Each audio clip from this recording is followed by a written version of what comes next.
ಹಪಿಕೆಯಲ್ಲಿ ಚಂಪಕಾವತಿ ರಣಭೂಮಿಯಲ್ಲಿ ಇಷ್ಟು ಹೊರಗೆ ಮಾತಾಡಿದೆ.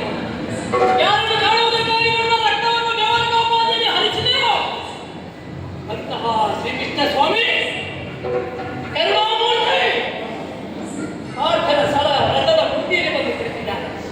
ಕೃಷ್ಣಾರ್ಜುನರು ಒಂದೇ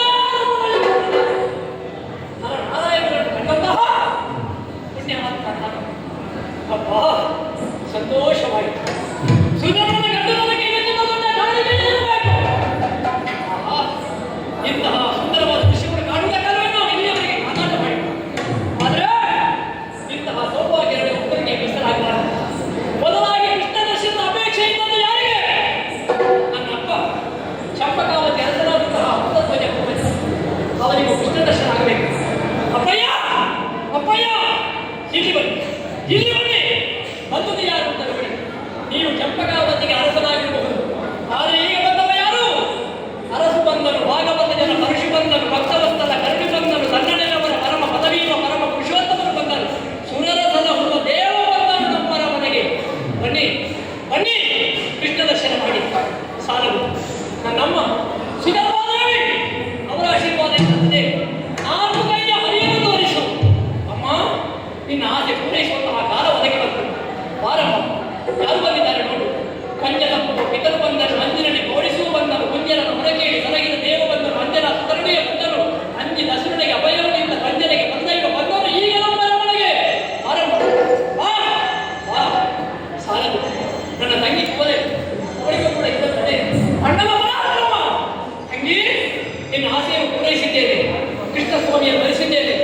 ಬಂಗಾರ ಹರಿವಾಣದಲ್ಲಿ ಕಣ್ಣು ತಾಯಿಯನ್ನು ಇಟ್ಟುಕೊಂಡು ದೇವರನ್ನು ಪೂಜಿಸುವುದಕ್ಕಾಗಿ ಮಾತಾಯಿ. ಯಾರು ಬಂದಿದ್ದಾರೆ? ದೇವ ಬಂದನು, ಕನ್ನಡನವರ ಕಾವು ಬಂದನು, ನೈಜಕುಲವರ ನಾವು ಬಂದನು, ಭಾಗವತೆಯರ ಗೌರವರು ಬಂದನು, ಸುರರಸನ ಹೂವ ದೇವ ಬಂದನು. ಬನ್ನಿ ಚಂಪಕಾವತಿಯ ಪ್ರಜೆಗಳೆಲ್ಲರೂ ಬನ್ನಿ, ಕೃಷ್ಣ ದರ್ಶನ ಮಾಡಿ, ಕೃಷ್ಣ ದರ್ಶನ ಮಾಡಿ. ಗುಡಕೋತ್ಸವದಲ್ಲಿ ನನ್ನನ್ನು ನಾನೇ ಮರೆಯುತ್ತಿದ್ದೇನೆ.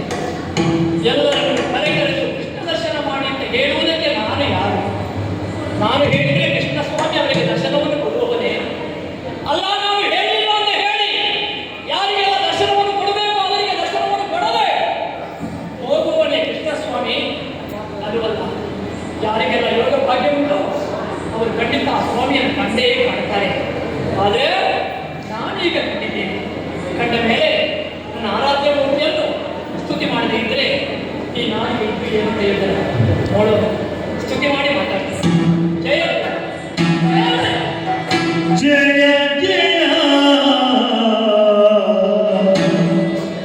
ಚತುರ್ಮುಖ ಜನಗ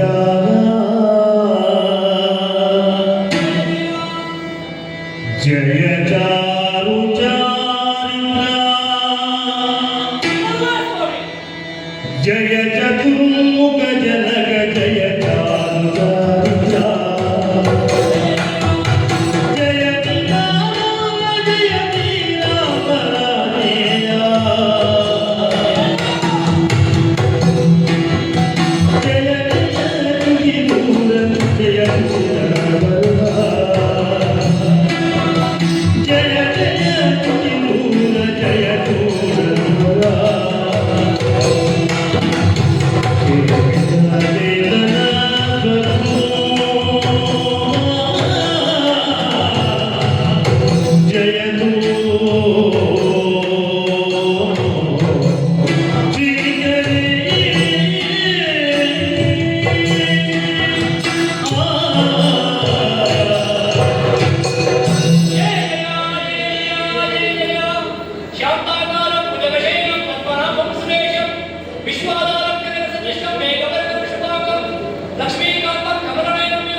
ನಾಳೆಗೆ ಪ್ರಾರಂಭವಾಗಬೇಕು. ಏನು ನಿನ್ನ ದಿನ ಸುಮ್ಮನೆ ಕುಳಿತದ್ದು ಸಾಮಾನ್ಯ ಕುಳಿತಾದ್ರೆ ಮಾಡಲೇ ಪ್ರತಿಜ್ಞೆ.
ನುಡಿದ ಜಯ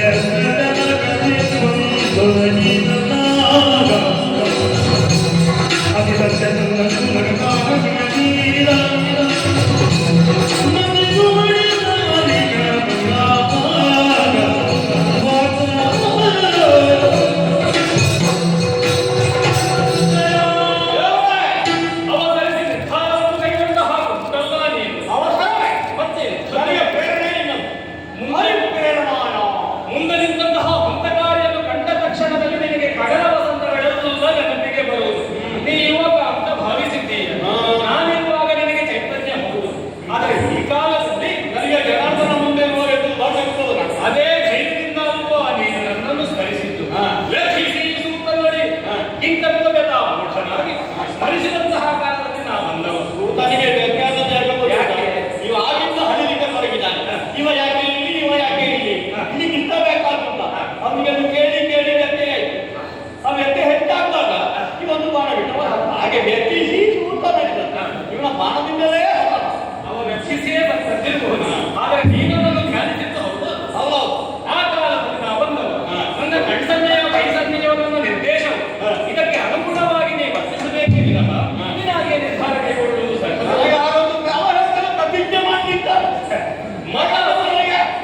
ನಿನಗೆ ಮತದ ಬಗ್ಗೆ ಅರಿವಿದೆ. ಒಟ್ಟು ನಿರ್ಧಾರ ಕೈಗೊಳ್ಳುವುದಲ್ಲ. ಅಲ್ಲ, ನನ್ನ ಮತ ನಾನು ನಿನ್ನ ಮತವೇ. ಅರಿಯ ಮತವೇ ನಮ್ಮ ಮತ. ಆದರೆ ನನಗೆ ಸಹ ಮತ ಸೂಚಿಸಿದಂತಹ ಇವನ ಮತವನ್ನು ನೀ ಅರಿಬೇಕು ಬೇಕು. ನಿನಗೆ ಅವರಲ್ಲಿ ಬಿಟ್ಟುಂಟಾಗಿದೆ. ಮತ ಅರಿಯದೆ ಭ್ರಮೆಗೆ ಒಳಗಾದವನೇ. ಮತ್ತೆ ಸ್ವಭಾವದಿಂದದ್ದು ಪ್ರತಿಜ್ಞೆ ಮಾಡುವುದು. ದ್ರೌಪದಿ ವಸ್ತ್ರಾಪಹಾರ ಕಾಲದಲ್ಲಿ ತುಂಬಿದ ಸಭೆಯಲ್ಲಿ ಪ್ರತಿಜ್ಞೆ ಮಾಡಿರುವುದು ಭೀಮ. ಕರ್ಣಭಂಬ ಧನಂಜಯ. ಹಾಗೆ ಶಕುನಿಯನ್ನು ಸಹದೇವ ಕೊಲ್ಲುತ್ತಾನೆನ್ನುವ ಹಾಗೆ ಆಡಿದ. ಹೌದು. ಆದರೆ ನೆರೆದವರೆಲ್ಲವರು ನಿನ್ನ ಮುಖ ನೋಡಿದ್ದು. ಒಂದೊಮ್ಮೆಗೆ ಯುದ್ಧ ನಡೆಸಿದರೆ ಅದನ್ನು ಸತ್ಯವಾಗಿಸುವುದಕ್ಕೆ ಕೃಷ್ಣನಿದ್ದಾನೆ ಎಂಬ ಕಾರಣಕ್ಕೆ ಬೇಕಾಗಿ ಕೃಷ್ಣನ ಕೈಯಾಯುಧವಾಗಿ ಅಂತಿದ್ದ. ಹೌದು. ಆದರೆ ಕೆಲವು ಕಾಲದಲ್ಲಿ ನಾನಿಮ್ಮನ್ನು ಕೈಯಾಯುಧವಾಗಿ ಬಳಸಿ ವಧಿಸುವುದಕ್ಕಾಗುವುದಿಲ್ಲ. ವಧೆ ಬೇರೆ, ಹತ್ಯೆ ಬೇರೆ, ಸಾವು ಬೇರೆ, ಮೋಕ್ಷ ಬೇರೆ. ಇಲ್ಲಿಯಾಗುವುದೆಂದೀಗ ಇವ ಅತಿ ಸತ್ಯಸಂಧನಲ್ಲ. ಹೇಗೆ ಅರ್ಜುನದ ಸಾಹಸಿಗನಲ್ಲ. ಇವರ ಅದೆಲ್ಲ ನನ್ನಲ್ಲಿ ಉಂಟಲ್ಲ. ನಿನ್ನಲ್ಲಿ ಉಂಟು. ಹೌದು, ಶೀಲಪ್ಪ ನನ್ನಲ್ಲಿ ನಿನ್ನಿಂದ ನನಗೆ ಈತ ಸಾಹಸಭಕ್ತ ಭಾವ. ನಿನಗಿಂತ ಇಷ್ಟು ಕಾಲ ಜೊತೆಗಿದ್ದವರು ಇಲ್ಲಿ ನೋಡ್ತಾವ ನಿನಗಿಂತ ಅಧಿಕ ಅಂತಲ್ಲ. ನೀನೇ ಕಾರಣನಾಗಿ ಅವನಿಗೆ ಸಂಭಕ್ತ. ಮತ್ತೆ ನಿನ್ನ ಸಂಭ್ರಮವನ್ನು ಕಂಡು ಎಲ್ಲರೂ ಸಂತೋಷ ಪಡ್ತಾರೆ ಎನ್ನುವ ಹಾಗೆ ಭಾವಿಸಬೇಡ. ಕರುಗುವವರ ದೃಷ್ಟೋ ಮಂದಿ ಏನು ಮಾಡ್ಲಿಕ್ಕಾಗುದಿಲ್ಲ. ಲೋಕದಲ್ಲಿರುವ ಅಮಾನ್ಯ ಜನ ಇದನ್ನು ಸಂಭ್ರಮಿಸುವುದಿಲ್ಲ. ಏನು ಹೇಳ್ತಾರೆ? ಏನು ಮಾಡಲಪ್ಪ, ಅವನ ಎಷ್ಟು ಮಾಡಿದ್ದಾನೆ ಬಾಬಯ್ಯ. ಅವನಿಗೆ ಎಷ್ಟು ಮಾಡಿದ್ದೆ ಇವನ ಅಂತರಾರ್ಥವನ್ನು ಅರಿತುಕೊಂಡೇ ನೀನು ವ್ಯವಹರಿಸಬೇಕಾಗಿದೆ. ನನಗೀಗ ಉಮ್ಮಳಿಕೆ ಪ್ರಾರಂಭ ಆಗಿದೆ ಬಾಬಾ. ಉಮ್ಮಳಿಕೆ ತಾಯಿಗೆ ಮಾನವನಾದವನಿಗೆ, ಜೀವಿಯಾದವನಿಗೆ ಉಮ್ಮಣಿಗೆ ಸಹಜ. ಏನು ಮಾಡಿದ್ದು ಸಂಕಟ ಬರುವಂತದ್ದು. ದೇವರಿಗೆ ನಮ್ಮ ಸಂಕಟ ಉಂಟ. ಈ ಭೂಧರ್ಮಕ್ಕೆ ಅನುಗುಣವಾಗಿ ನಾನೀಗ ಉಮ್ಮಡಿಕೆಗೆ ಒಳಗಾಗಿದ್ದೇನೆ ಬಾಬಾ. ಒಬ್ಬಳಾಗಿ ಒಂದು ಮಕ್ಕಳಿರ್ತಾರೆ. ಒಂದು ಮಗು ತಾಯಿ ಉಣ್ಣಿಸದೆ ಉಣ್ಣುವುದೇ ಇಲ್ಲ ಎಂದು ಹಾಗೆ ಹಠ ಮಾಡುವುದು ಗಂಡ ಮಗು. ಹೌದು. ಮತ್ತೊಂದು ಮಗು ಹಾಗಲ್ಲ, ತಾಯಿ ಊಟ ಮಾಡದೆ ನಾವು ಉಣ್ಣುವುದಿಲ್ಲ. ನೀ ನನ್ನ ಮಡಿಗೆ ಏರಿದ ಮಗು, ಅವ ಸೆರಗು ಹಿಡಿದುಕೊಂಡ ಮಗು, ಯಾರನ್ನು ಹಿಡಿಯುವುದು ಯಾರನ್ನು ಕೈ ಬಿಡುವುದು ಏನು ಮಾಡಲು ನನಗೆ ಅದೆಲ್ಲ ಗೊತ್ತಿಲ್ಲ. ನಾನು ಪ್ರತಿಜ್ಞೆ ಮಾಡಿ ಆಗಿದೆ. ಹಿಡಿಯಲು ಹೊರಗೆ ಹೇಳುವ.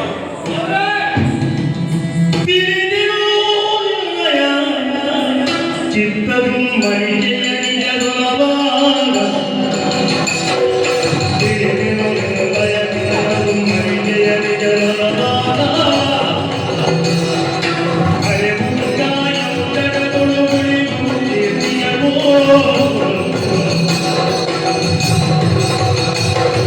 ಶ್ರೀರೋಣನೆ ಪಾಂಡವ ಬಾಲಕ ಚಂದ್ರೀತಿರುಗೋ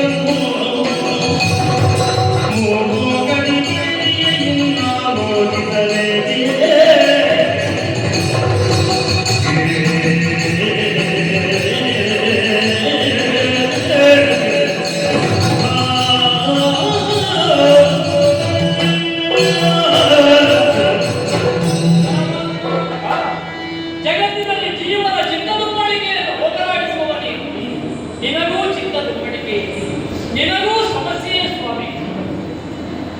ಆದರೆ ನಿನ್ನ ಭಕ್ತನಾಗಿ ನಿನ್ನ ಚಿತ್ತದುಮ್ಮಡಿಕೆ ಏನು ಅಂತ ಅರ್ಥ ಆಗಿಲ್ಲ.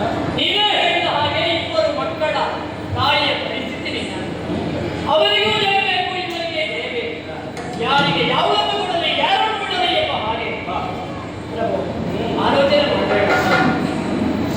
ಇಬ್ಬರು ಮಕ್ಕಳು ಒಂದೇ ವಸ್ತುವನ್ನು ಆಶೆ ಪಟ್ಟಾಗ ತಾಯಿಗೆ ಪರಿಸ್ಥಿತಿ ಬರ್ತದೆ. ಆದರೆ ಸುಧರ್ಮಾರ್ಜುನರು ಇಬ್ಬರು ನಿನ್ನ ಮಕ್ಕಳಾದರೂ ಅವರ ಉದ್ದೇಶ ಬೇರೆ, ನನ್ನ ಉದ್ದೇಶ ಬೇರೆ. ಅವರಿಗೆ ಜಯವೆಂಬ ಕುದುರೆ ಬೇಕು, ಅದು ನಿನ್ನ ಎದುರೇ. ಅವಳದ್ದು ತಮ್ಮ ಸಂಗ್ರಾಮ, ನನ್ನದು ತಮ್ಮ ಸಂಗ್ರಾಮ ಅಲ್ಲ, ನನ್ನದು ಮೋಕ್ಷ ಸಂಗ್ರಾಮ. ಸುಧರ್ಮ ಯುದ್ಧಕ್ಕೆ ಬಂದದ್ದು ಮದದಿಂದ ಅಲ್ಲ, ನಾನು ಮದದಿಂದ ಬಂದದ್ದು. ಪ್ರಭಾವರಿಗೆ ಈ ನಶ್ವರವಾದಂತಹ ಬದುಕಿನಲ್ಲಿ ಆಶೆ ಇಲ್ಲ ಸ್ವಾಮಿ. ಒಂದು ದಿನ ಹುಟ್ಟುವುದಕ್ಕೆ, ಒಂದು ದಿನ ಬೆಳೆಯುವುದಕ್ಕೆ, ಮತ್ತೊಂದು ದಿನ ಸಾಯುವುದಕ್ಕೆ. ಮನುಷ್ಯನ ಜೀವನ ಅನ್ನೋದು 3 ದಿವಸದ ಜೀವನವೇ ಹೇಳುವುದು. ಯಾರಿಗೆ ಯಾರು ಎರಗಿನ ಸಂಸಾರ ನೀನ ಮೇಲನ ಗುಳ್ಳೆ ನಿಜವಲ್ಲ. ಹರಿಯುವ ತೊರೆಯಲ್ಲಿ ಗುಳ್ಳೆಗಳು ಹೇಳ್ತಾರೆ.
ಮತ್ತೆ ನಿನ್ನೊಟ್ಟಿಗೆ ಇರುವಾಗ ನನಗೂ ಒಮ್ಮೆ ಮರೆಯು ಪ್ರಾರಂಭ ಆಗುವುದು.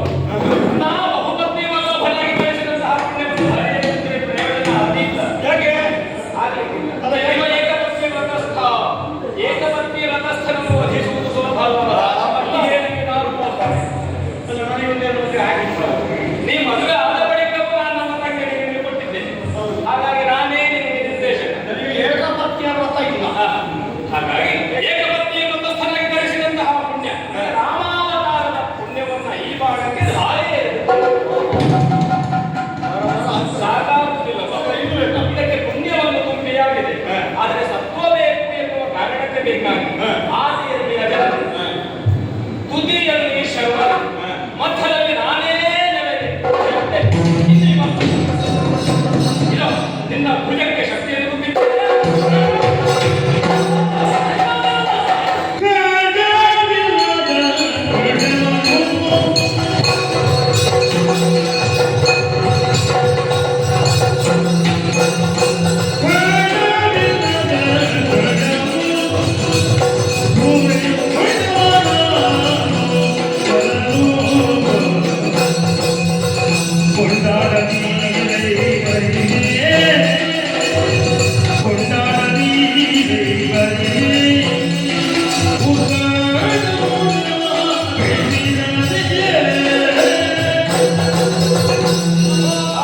ಅಖಂಡ ಪುಣ್ಯವಾದಂತಹ ನೀನು ನಿನ್ನ ಖಂಡವಿಲ್ಲದ ಪುಣ್ಯವನ್ನು ಈಗ ಖಂಡವನ್ನಾಗಿಸಿ ಅರ್ಜುನ ಬಾಳದಲ್ಲಿ ನಿಕ್ಷೇಪ ಮಾಡಿ ಕಳುಹಿಸಿಕೊಡ್ತಿ. ಒಬ್ಬ ಭಕ್ತನಾಗಿ ಜಿಜ್ಞಾಸವಾಗಿ ಒಂದು ಪ್ರಶ್ನೆ, ಆ ಪುಣ್ಯವನ್ನು ಸೂರೆಗೊಳ್ಳುವುದಕ್ಕೆ ನಾವಿಬ್ಬರಿದ್ದೇವೆ, ಅರ್ಜುನ ಮತ್ತು ಸುಧರ್ಮ. ಹಾಗಾಗಿ ನಿನ್ನದೇ ಕೇಳುವುದು, ಖಂಡವಿಲ್ಲದ ಪುಣ್ಯವನ್ನು ಸೂರೆಗೊಂಡವ ನಾನು ನರನು, ಅವನಿನ್ನ ಭಾವ ನಾನು ನಿನ್ನ ಭಕ್ತ ಅನ್ನುವಂತ ಕೊಂಡಾಡಬೇಡ. ಕೊಂಡಾಡದಿರ ಈ ಬರಿದೆ ಉದ್ದಂಡ ಪೂರ್ತಿಯಾಗಿ ಹೇಳು, ನಿನ್ನ ಪುಣ್ಯವನ್ನು ಸೂರೆಗೊಂಡವನೇ ಸುಧನ್ವ, ಜೀವನಿಗೆ ಭಾವ ಸಂಪದವನ್ನೇವ ದೇವನಾನು ಎನ್ನುವ ಹಾಗೆ ನೀನೂ ಆಡಿ ಕೊಂಡಾಡಿದವನಿದ್ದೀಯ. ನಮಾಮಿ ಕರ್ಮಾಣಿ ಎಂಬಂತೆ ನಮಗೆ ಕರ್ಮ ಫಲಿಸುತ್ತದೆ. ಇತಿ ಮಾಂ ಯೋಗಿಕ ನಾದಿ ಕರ್ಮಭಿನ್ನ ಸಮರ್ಥತೆ. ಈ ವಿಚಾರವನ್ನು ನೀನು ಚೆನ್ನಾಗಿ ಅರ್ಥ ಮಾಡಿಕೊಂಡವನಿದ್ದೀಯ. ಈ ಹಿಂದೆ ಕುರುಭೂಮಿಯಲ್ಲಿ ನಡೆದಂತಹ ಯಾವ ಯುದ್ಧವುಂಟು, ಅದರ ಪೂರ್ವದಲ್ಲಿ ನಡೆದಂತಹ ಗೀತಾಸುತೆ ಅದನ್ನು ಅರ್ಜುನ ಉಂಡವನಿದ್ದಾನೆ. ಆದರೆ ಇಲ್ಲಿ ಅದಕ್ಕೆ ಅವಕಾಶವೇ ಇಲ್ಲ. ಅವ ಬಿಟ್ಟವಾಗಿ ಖಂಡಿಸಿದವ. ಒಂದು ವಸ್ತು ಬಿಟ್ಟವರಿಗೂ ಸಿಗುವುದಿಲ್ಲ, ಖಂಡಿಸಿದವರಿಗೂ ಸಿಗುವುದಿಲ್ಲ. ಆದರೆ ಇದರ ಹಿಂದೆ ಒಂದು ಉದ್ದೇಶ ಉಂಟು ಎನ್ನುವುದನ್ನು ನೀವು ಚೆನ್ನಾಗಿ ಅರ್ಥ ಮಾಡಿಕೊಳ್ಳಬೇಕು. ಕೇವಲ ಪುಣ್ಯ ಸಂಪಾದನೆ ಮಾಡಿದವರಿಗೂ ಮೋಕ್ಷ ಲಭಿಸುವುದಿಲ್ಲ, ಪಾಪ ಮಾಡಿದವರಿಗೂ ಮೋಕ್ಷ ಲಭಿಸುವುದಿಲ್ಲ. ಭತ್ತದ ಒಳಗಿರುವಂತಹ ಅಕ್ಕಿ ಎಲ್ಲಿಯವರೆಗೆ ಹೊತ್ತು ಆ ಆವರಣ ಇರುತ್ತದೆ, ಅಲ್ಲಿಯವರೆಗೆ ಅದು ಸೃಷ್ಟಿಯನ್ನು ಹುಟ್ಟುತ್ತಾ ಇರುತ್ತದೆ. ಅದೇ ಭತ್ತವನ್ನು ಹುಟ್ಟಿ ಪುಡಿ ಮಾಡಿದ್ರೆ ಅರಳಾಗಿ, ಅವಲಕ್ಕಿಯಾಗಿ, ಅನ್ನವಾಗಿ, ಅನ್ನಾದರಿಗೆ ನೈವೇದ್ಯವಾಗಿ ಸಮರ್ಪಣೆ ಆದಲ್ಲಿಗೆ ಅದರ ಬದುಕು ತೃಪ್ತವಾಗುತ್ತದೆ. ಅದಕ್ಕೆ ಬೇಕಾದದ್ದನ್ನು ಅದು ಹೊಂದುತ್ತದೆ. ಸಮರವನ್ನೇ ಯಜ್ಞವಾಗಿ ಸ್ವೀಕರಿಸಿದಂತಹ ನಿನಗೆ ಏನು ಬೇಕು ಎನ್ನುವಂತಹ ತೀರ್ಮಾನ ನೀನೂ ಬಲ್ಲೆ. ಹಾಗಾಗಿ ಅದಕ್ಕೆ ಪೂರಕವಾಗಿ ನಾವು ವರ್ತಿಸಿದ್ದೇವೆ ಎನ್ನುವಂತಹ ನೆಲೆಯಲ್ಲಿ ಪಾರ್ಥವನ್ನೇ ಮಾಧ್ಯಮವನ್ನಾಗಿಸಿದ್ದೇನೆ. ನೀ ಏರಬೇಕಾದಂತಹ ಯಾವ ಸೋಪಾನ ಉಂಟು ಅದಕ್ಕೆ ಮಹದವಕಾಶವನ್ನು ಒದಗಿಸಿಕೊಟ್ಟಿದ್ದೇನೆ ಎನ್ನುವ ಹಾಗೆ ದೇವರೇ, ಪಾಪ ಮಾಡಿದವರಿಗೆ ನರಕ, ಪುಣ್ಯ ಮಾಡಿದವರಿಗೆ ಸ್ವರ್ಗ. ಆದರೆ ಸ್ವರ್ಗ ಬಯಸಿದ್ದು ಸ್ವರ್ಗವನ್ನು ಅಲ್ಲ, ನರಕವನ್ನು ಅಲ್ಲ. ನರಕ ಸ್ವರ್ಗವನ್ನು ಉಳಿದಂತಹ ಒಂದು ಮೋಕ್ಷವನ್ನು ಬಯಸಿದ್ದು ಸಾಯುಜ್ಯ, ಸಾಮೀಪ್ಯ, ಸಾರೂಪ್ಯ, ಸಾಲೋಕ್ಯ ಅನ್ನುವಂತಹ ಚತುರ್ಮೋಕ್ಷಗಳಲ್ಲಿ ನೀನೇ ನಾನಾಗುವ, ನಾನೇ ನೀನಾಗುವ ಸಾಯುಜ್ಯ ಮೋಕ್ಷವನ್ನು ಬಯಸಿದವ ನಾನು. ಹಾಗಾಗಿ ನನ್ನಲ್ಲಿರುವಂತಹ ಎಲ್ಲವನ್ನು ಬರಿದು ಮಾಡಬೇಕು ಅನ್ನುವ ಕಾರಣಕ್ಕಾಗಿ ನನ್ನಲ್ಲಿ ಪಾಪ ಪ್ರತಿಜ್ಞೆ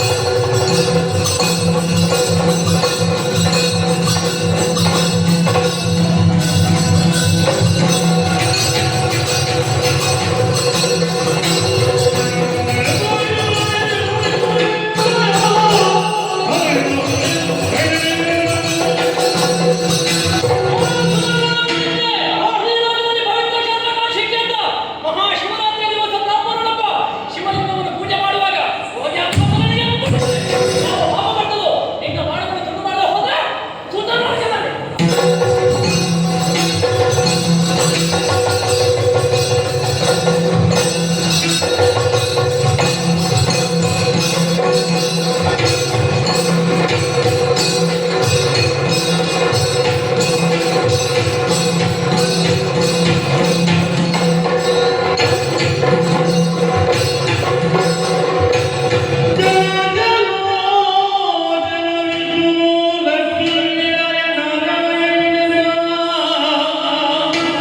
ನವದೊಳಗೆ ಹರಿನಾಮಾವಳಿಯ ಉಚ್ಚರಿಸುತ್ತರ ತಲೆಯು ಕೊಳೆಮರಾಗಿನೂರಿನ ಕ್ರಾಂತಿಯ ತಿಳಿಸಿಡೆ ಕಚ್ಚುತನ ಸೇವದ ನಾಡಿನ ತೆರೆಯಲಿ ಬಿದ್ದು ಜನವೇ ಶ್ರೀಪಾದ